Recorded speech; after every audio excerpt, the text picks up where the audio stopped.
अस्सलामुअलैकुम दोस्तों, मैं हूं उमैस मुनीर। आप देख रहे हैं हमारा यूट्यूब चैनल। दोस्तों, हमने आपको पिछली वीडियो में बताया था कि अफगानिस्तान के सूबा नंगरहार और खोस्त के अंदर एक खून रेजी हुई है और दो ग्रुप्स आपस में लड़ चुके हैं, जिसके नतीजे में मुतअद्दिद कमांडर्स और जंगजू हलाक हो गए थे, अपनी मौत मारे गए थे। उसके अंदर ड्रोन्स का इस्तेमाल किया गया था, मिसाइल दागे गए थे। लेकिन सवाल यह था, क्या वाकई पाकिस्तान ने यह कामयाब कार्रवाई की है? और अब अफगानिस्तान ने पाकिस्तान के ऊपर बहुत ही संगीन किस्म के इल्जामात लगा दिए हैं, ऐसे इल्जामात जो कि पाकिस्तान और अफगानिस्तान के मामलात को एक बार फिर से बिगाड़ सकते हैं, एक जंगी माहौल पैदा कर सकते हैं। अब की बार हमें धमकी भी लगाई गई है। ये क्या माजरा है, आज की वीडियो में आपके सामने रखेंगे और आपको यह भी बताएंगे कि हमारा एक तूफानी तैयारा GF-17 थंडर ब्लॉक 3, जिसका एक और खरीदार सामने आ चुका है अफ्रीका के अंदर। अब हमारा GF-17 थंडर धूम मचाने को तैयार है। ये कौन सा बड़ा मुल्क है अफ्रीका का जो कि अब हमसे ट्रेनिंग भी मांग रहा है और GF-17 थंडर खरीदने का जो इरादा है वो भी जाहिर कर चुका है। आज की वीडियो में तमाम तफसीलात आपके सामने रखेंगे और आपको यह भी बताएंगे कि चाइना एक बहुत बड़े सरप्राइज की तैयारी कर चुका है।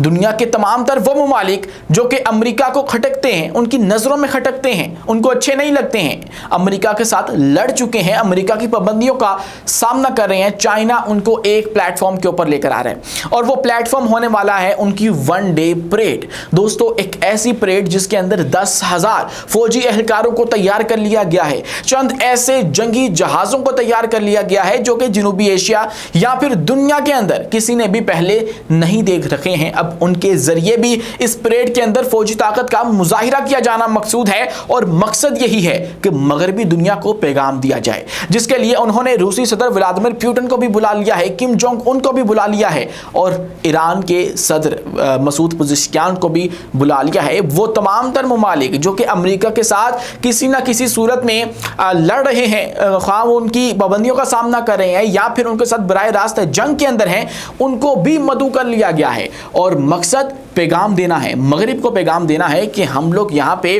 कुछ तैयार कर रहे हैं जिसका मुकाबला आप लोग नहीं कर सकते हो। ये क्या होने वाला है, ये क्या माजरा है, इसकी तैयारियां कहाँ तक पहुंची हैं, आज की वीडियो में इस पर भी गुफ्तगू की जाएगी। लेकिन उससे पहले हमारी आपसे 10 गुजारिश है कि इस चैनल को लाइक कीजिए, सब्सक्राइब कीजिए और बेल आइकन को लाजमी दबा दीजिए ताकि हर नई आने वाली वीडियो आप तक बर वक्त पहुंच सके। दोस्तों, आगे बढ़ने से पहले सबसे पहले बात कर लेते हैं GF-17 थंडर की। हमारा एक तूफानी तैयारा है जिसको हम लोग खुद मैन्युफैक्चर करते हैं। ये क्या चीज है, कितना खतरनाक है, अब इसके अंदर मजीद तफसीलात आप तक पहुंचाने की जरूरत नहीं है क्योंकि रिसेंटली जैसे इसने परफॉर्म किया आप सबको पता है कि किस तरह की ये खतरनाक चीज है और पूरी दुनिया के अंदर इसकी मांग किस तरह से बढ़ती चली जा रही है। तो अब इथोपिया जो है, इथोपिया एक अफ्रीकी कंट्री है और अफ्रीका की एक बड़ी मईशत भी तस्वुर की जाती है, जिनके पास इतना पैसा है कि वो अपनी फौज को बेहतर करने के लिए खरीदारी कर सके। उनके एयर चीफ पाकिस्तान आए और पाकिस्तान में उन्होंने हमारे जो एयर फोर्स हेडक्वार्टर्स हैं उनका विजिट किया और वहां पे हमारे एयर चीफ के साथ मुलाकात की गई है। ज़हीर अहमद बाबर सिद्धू के साथ जब मुलाकात की गई तो उसके अंदर सबसे पहले तो जो रस्मी बातें हैं, पेशावराना अमूर के ऊपर गुफ्तगू, फिर दोनों अफवाज का ताउन जो है वो बढ़ाने के ऊपर गुफ्तगू, लेकिन फिर उसके बाद जो दिफाई दुनिया है वहां से खबर निकलकर सामने आ रही है कि हमसे मदद मांगी गई है, ट्रेनिंग मांगी गई है कि आप लोग हमारे जो फौजी एहलकार हैं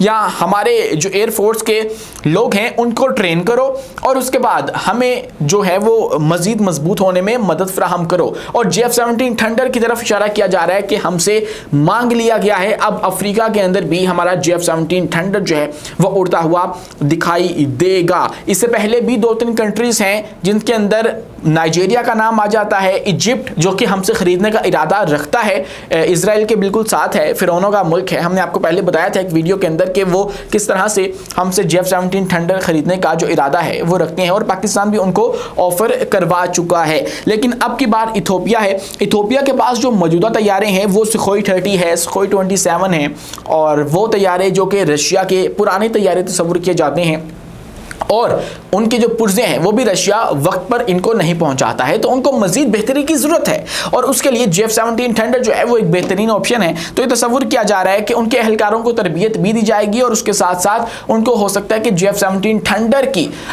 जो आप यूँ कह लीजिए कि सेल है वो भी उनको किया जाए, क्योंकि ये वो तैयारा है जिसने रिसेंटली ऐसा परफॉर्म किया कि इसकी सलाहियत के अंदर, इसकी कैपेबिलिटीज़ के अंदर कोई भी शक व शुबा बाकी नहीं रह गया और ख़ासकर अगर हमारे अगर पायलट्स की ट्रेनिंग भी ट्रांसफर की जाए किसी मुल्क को और वही टेक्नोलॉजी भी ट्रांसफर कर दी जाए तो फिर तो ये एक बहुत ही लीथल किस्म का कॉम्बिनेशन बन जाता है। तो ये तस्वुर किया जा रहा है कि ये एक और खरीदार पोटेंशियल कस्टमर हमारा हो सकता है JF-17 थंडर का।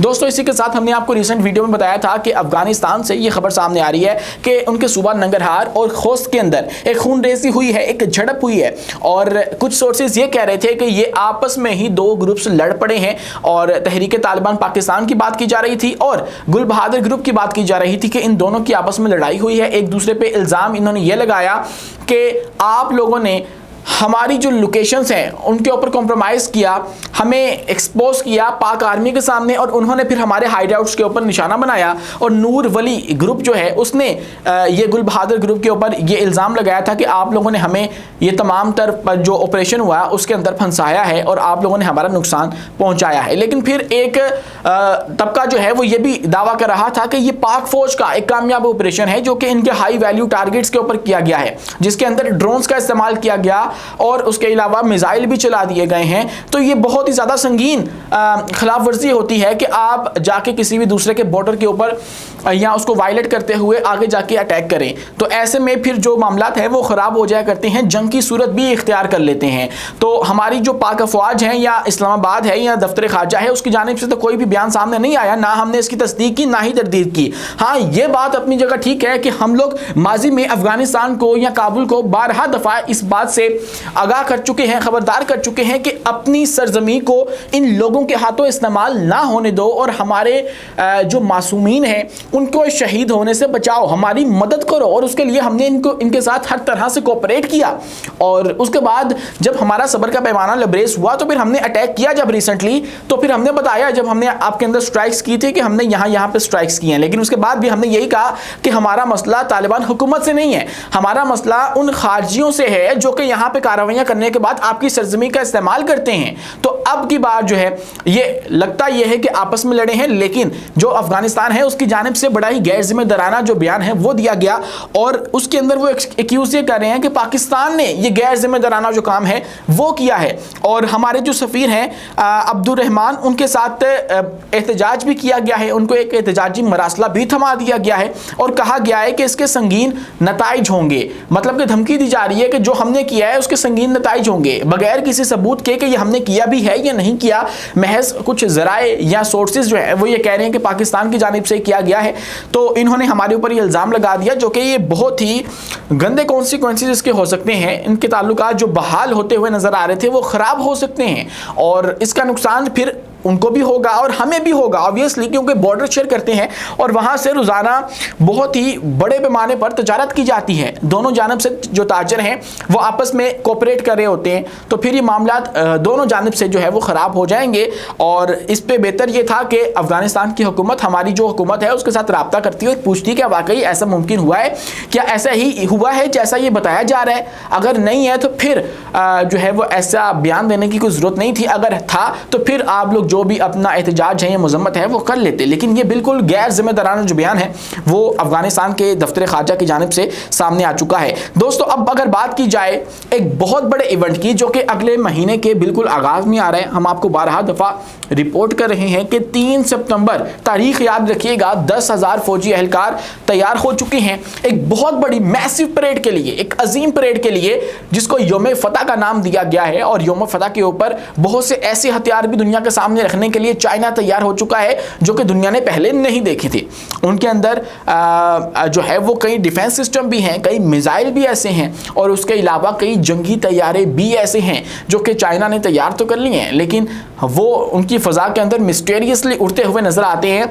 अब की बार वो उनका प्रॉपर जो है वो मुजाहिरा करने जा रहा है, लेकिन इसके अंदर फिर 26 दीगर ममालिक को भी इन्वाइट कर चुका है, जिसके अंदर पाकिस्तान भी है। हमारी जानिब से हमारे रिप्रेजेंटेटिव जो हैं वो PM शहबाज शरीफ होंगे और रूसी सदर व्लादिमीर पुतिन वहाँ पर आएंगे, जो किम जोंग उन हैं वो वहाँ पर आएंगे नॉर्थ कोरिया से, उनके सुप्रीम लीडर, और उसके बाद ईरानी सदर मसूद पुज़ेशकियान भी वहाँ पर आएंगे और अफ्रीका से भी प्रेजेंस जो है वहाँ पर देखी जाएगी। तो ये एक बहुत बड़ा नेक्सस होगा जो कि एंटी वेस्ट है और मगरिब की ताकत को नहीं मानता है, उनके खिलाफ खड़ा होकर आवाज़ बुलंद करना जानता है। या तो वो उनकी पाबंदियों का सामना कर रहा है या फिर उनके साथ बराह रास्त एक जंग लड़ रहा है, तो इन सब ममालिक को एक पेज के ऊपर इकट्ठा करना, एक प्लेटफॉर्म के ऊपर इकट्ठा करना, उसका मकसद ये था कि पैगाम दिया जाए मगरिब को, अमेरिका को और इन तमाम कुव्वतों को जो कि ये समझते हैं कि अल्टीमेट पावर उनके पास है। लेकिन अब ये बताया जाएगा कि हम लोगों ने भी पिछले 50 सालों में कुछ बनाया है और वो कुछ ऐसा बनाया है कि जिसका मुकाबला आप लोग शायद ना कर सको। तो इसके लिए फिर ये बताया जा रहा है कि जो रिहर्सल हो रही है उसके दौरान J-16 उनके उड़ते हुए नज़र आ रहे हैं, उनको भी तैयार किया जा रहा है, J-35 को तैयार किया जा रहा है और J-20 को भी तैयार किया जा रहा है और बहुत से जो ड्रोन्स हैं, नए जदीद ड्रोन्स, उनको भी तैयार किया जा रहा है। तो इनकी नेवी, इनकी एयरफोर्स, इनकी जो आर्मी है, ये तमाम तर मिलके इसके अंदर हिस्सा लेने वाली हैं और जापान के ऊपर अपनी फतह को ये सेलिब्रेट करेंगे। 3 सितंबर को ये सेलिब्रेट करेंगे। 2 सितंबर को वियतनाम के अंदर इसी तरह की जो परेड है वो अरेंज की गई है। लेकिन 3 सितंबर को फिर क्या होता है, इसके ऊपर फिर कोई अमेरिकी रिस्पॉन्स आता है या फिर नहीं आता है, या फिर ये कौन से नए हथियार हैं जिनकी खबरें इस वक्त सामने आ रही हैं, गूंज सुनाई दे रही है हमें, ये तो तभी पता लगेगा। लेकिन आज के लिए इतना ही। अपने मेज़बान उमैस मुनीर को दीजिए इजाज़त। मिलते हैं अगली वीडियो में किसी नई मालूमात के साथ। शुक्रिया, अल्लाह हाफिज़।